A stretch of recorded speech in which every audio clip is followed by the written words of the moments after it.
Hi, and welcome to another video. I'm Chantal from Ladyastrianna Sewing, and today I'm talking about bullet journals, or at least covers for them. Really how to make a cover with pockets for any book. Alright, let's get started. The first step is to measure the journal, or whichever book you're looking to make a cover for. I'm using my measuring tape and I'll start with the length. The end of this tape has warped over time, so I measure from the 10-inch mark to be sure the measurements are accurate. That's 8 3/8 inches. Now to measure the total width. I'm starting on the back and I'll wrap the tape around the spine with the book closed. That's important since the measurement will be longer when it's closed versus when it's open. And that's 12.5 inches. Next, the front inside flap, which will be 2.5 inches to there.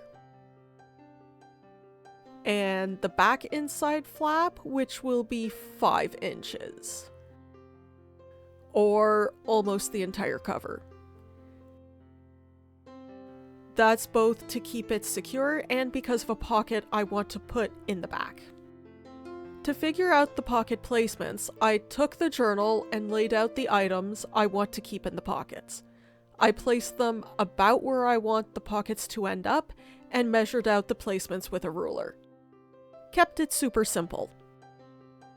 Next, I'm going to use this grafting paper, which has definitely seen better days, to draft out how big the cover will be and where the pockets are going to be. So I have a ruler, pencil, eraser, measurements off to the side. Good to go. This is the final draft. This is the back flap, and I've put in the pocket I mentioned earlier with a top flap. On the front cover, I have 3 vertical pockets for pens and a smaller pocket underneath for rolls of washi tape. And on the front flap, I've put a pocket for my small ruler. Now, I've drafted this with net measurements, meaning these are the final sizes without seam allowance. So on the back of the page, I drew the pocket sizes with seam allowances included. Because of the way I'm going to finish and attach the pockets, I've decided on 3/4 inch seam allowance. I drew the pockets and added the seam allowance on all sides. Now I know how much fabric I need to finish the cover and how I plan to position the pieces on the fabric when I cut them out. I've decided to make this cover like a quilt, meaning with a top fabric layer, a layer of batting, and a backing fabric. I like a cushy book cover, and that's why I've decided to go with a fabric sandwich. I've chosen this nice multi-cat print for the top fabric. And for the backing fabric, I'm using bits of broadcloth that I had to piece together, or stitch together. And just normal quilt batting for the middle layer. I've cut the pocket pieces out of the same cat print. I'm a little worried that it's going to look too busy, but we'll see when it's done.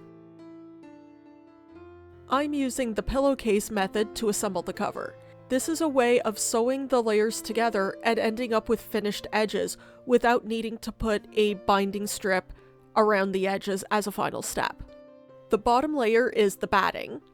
If your batting has different textures on each side, you need to have facing down the side that you want to feel through the cover. So the side of the batting that you want facing outward goes face down.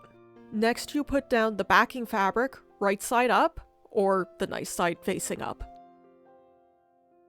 Finally, you put down the top fabric right side down. So your top and backing fabrics are right sides together. Next, you sew a line of straight stitches all the way around the outside, leaving a gap of a few inches, which will be used to turn the case right side out.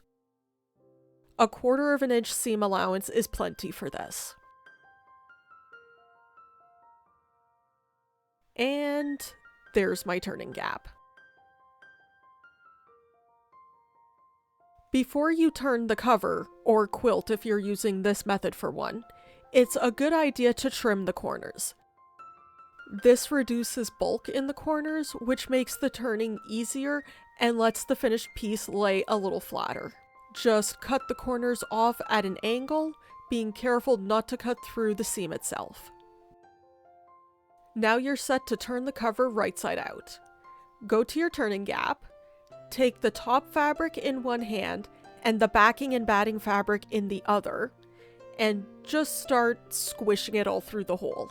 If you left the hole too small, like I did, you might end up fighting with it a bit. But if you can get it all through and into a little ball, you can turn it. Once it's like this, you just have to pull it all out.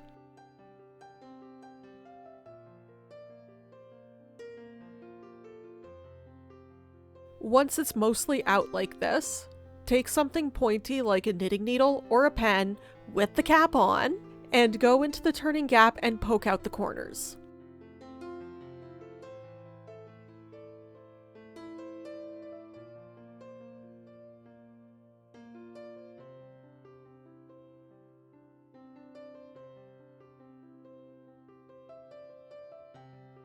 You could also run it along the straight seams to flatten them out a bit.